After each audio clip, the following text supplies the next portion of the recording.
من گفتم علاج زندگی گفتم علاج زندگی گفتا کے دیدار منا گفتم.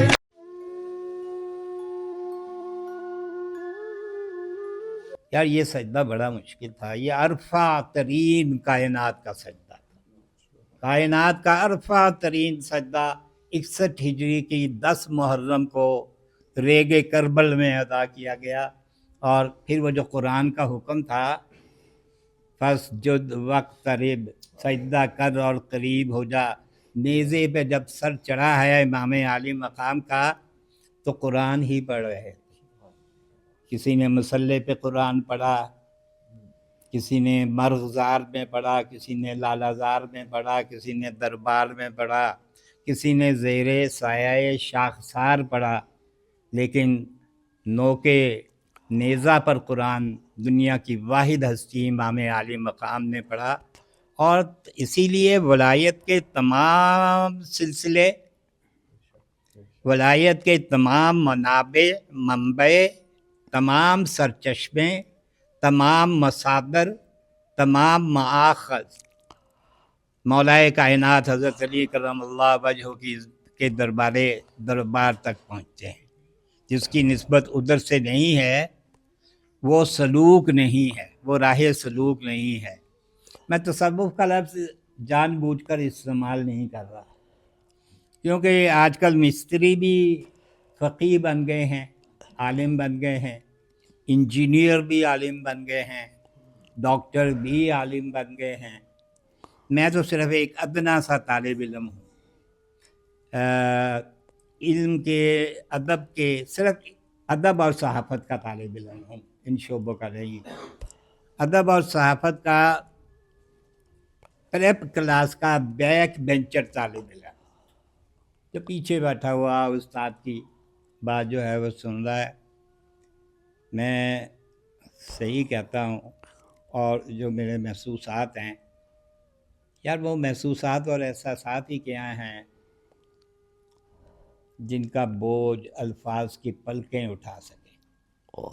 جو کچھ میں نے سنا ہے آج علی بھائی سے، ان کی زبان بلاغت نظام سے، بلکہ زبان کرامت نظام سے، یہ پھر یہ فرمائیں گے کہ یہ جو میں نے ان کی تعریف میں کہا ہے اس کو ایڈٹ کر دیں. حکم حاکم مرگ مفاجات، ٹھیک ہے، ہم تو تعمیل ارشاد کرتے ہیں، لیکن ہمیں اپنے جذبات کا تو اظہار کرنے دیا کریں نا. محبت کا اظہار ہے، آپ کی ذات کے ساتھ کوئی ہمیں مفاد نہیں ہے. آپ نے ایک چراغ روشن کیا ہوا ہے فکر واصف کو اجاگر کرنے کا، ہم تو اس چراغ کے ایک پروانے ہیں. وہ فارسی شاعر نے کہا تھا کہ ماں ہرچے خواندہ ایم فراموش کردہ ایم، ماں ہرچے خواندہ ایم فراموش کردہ ایم، اللہ حدیث یار کے تکرار می کنے. تو یہاں حدیث یار کی تکرار ہو رہی ہے پھر رمضان کے اس بابرکت مہینے میں. اور آج کون سا روزہ ہے یہ صاحبان صوم و صلات ہی بتائیں گے کون سا روزہ ہے. 7واں 8واں روزہ ہے، 2 دن بعد فتح مکہ ہونا ہے.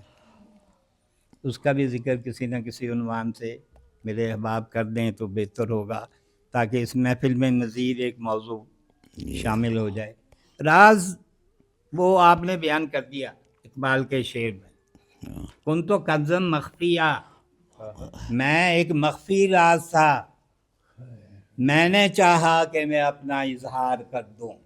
اظہار ذات کوئی گناہ نہیں ہے، نمائش ذات گناہ ہے، اور ذات پر جو تفاخر کا اظہار ہے وہ گناہ ہے. اظہار ذات گناہ نہیں ہے. اللہ نے کیا ہے، کن تو کنزن مخفیہ، میں ایک مخفی خزانہ تھا، میں نے چاہا کہ میں اپنا اظہار کر دوں، تو پھر میں نے اس پوری کائنات کو پیدا کر دیا. اور پھر ایک دوسری حدیث میں ہے کہ حضور اکرم صلی اللہ علیہ وسلم کو اس کائنات میں تخلیق کیا.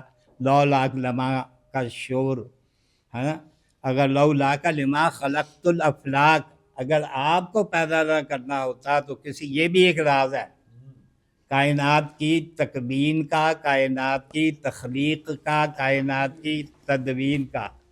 ایک راز یہ بھی ہے کہ آقائے کائنات صلی اللہ علیہ وآلہ وسلم کو آپ پیدا کیا جانا تھا، اس کائنات میں آپ نے ظہور پذیر ہونا تھا، جلوہ فرما ہونا تھا، اور آپ کی آل نے جلوہ فرما ہونا تھا، آپ کے اصحاب نے بھی جلوہ فرما ہونا تھا۔ جیسا کہ علی بھائی نے کہا کہ بڑی خوبصورت بات کی ہے کہ حضور ملک واصف علی واصف صاحب کے ہاں ہر سکول آف تھاٹ کا، ہر مسلک کا بندہ آتا تھا۔ یہ حقیقت ہے، یہ میں نے بھی دیکھا جب گلشن راوی میں انہوں نے نیا شروع کیا تو ہم تو ان کے وہ جاروب کش تھے، کٹا شٹا چاڑنے والے کرسیوں کا، جس پر مہمانوں نے آ کے علی بھائی جیسے لوگوں نے بیٹھنا ہوتا تھا، ہم گٹا جاڑ کے اور لاؤ والی بند تھا کچھ تو ہم نکل آتے تھے کہ بس ڈیوٹی ہو گئی۔ اس کے بعد حضور ملک واصف علی واصف صاحب کا درس شروع ہوتا تھا۔ تو مغرب کی اذان ہوئی، میں اور میرے ساتھ اعجاز پہلوان تھا، وہ ایم اے کالج کا ریسلر تھا، وہی مجھے لے کے گیا گلشن راوی والے درس تصوف میں۔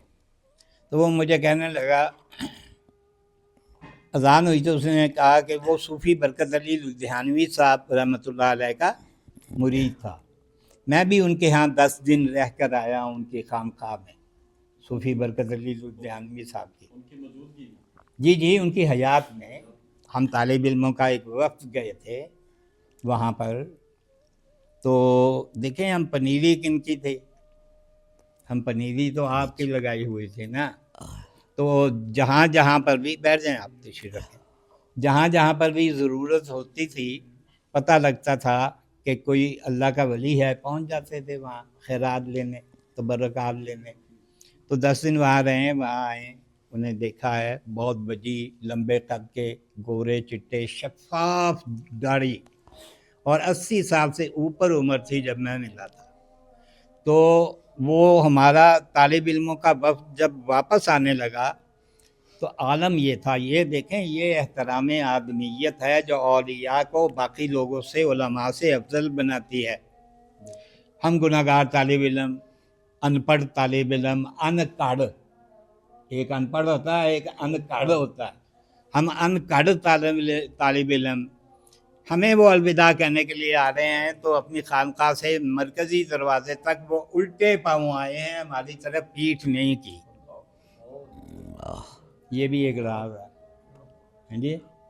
تو حضور بات یہ ہے کہ غنیمت ہے علی بھائی کا وجود، اور آپ جیسے لوگ، تمام لوگوں کا وجود ہے غنیمت کے سسکتے ہیں ابھی چند چراغ، ہے غنیمت کہ سسکتے ہیں ابھی چند چراغ، بند ہوتے ہوئے بازار سے کیا چاہتے ہیں۔ اب یہ ایک شمع ہے، اس سے یہ شمع بھی روشن ہوگی، یہ شمع بھی روشن ہوگی، یہ شمع بھی روشن ہونے کی کوشش کر رہی ہے، یہ شمعیں بھی روشن ہو چکی ہیں، تو دیپ سے دیپ جل رہا ہے، شمع سے شمع روشن ہو رہی ہے۔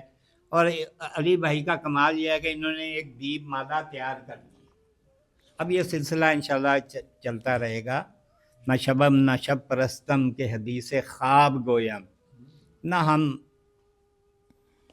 تاریک رات کے پجاری ہیں کہ خواب کی باتیں کریں، ہم تو یہ تعبیر ہے ہمارے سامنے، تو اس کی بات کر رہے ہیں۔ بڑی مہربانی، شکریہ یار، آپ میری بات جو ہے وہ توجہ سے سن لیتے ہیں، میں اس لائق نہیں۔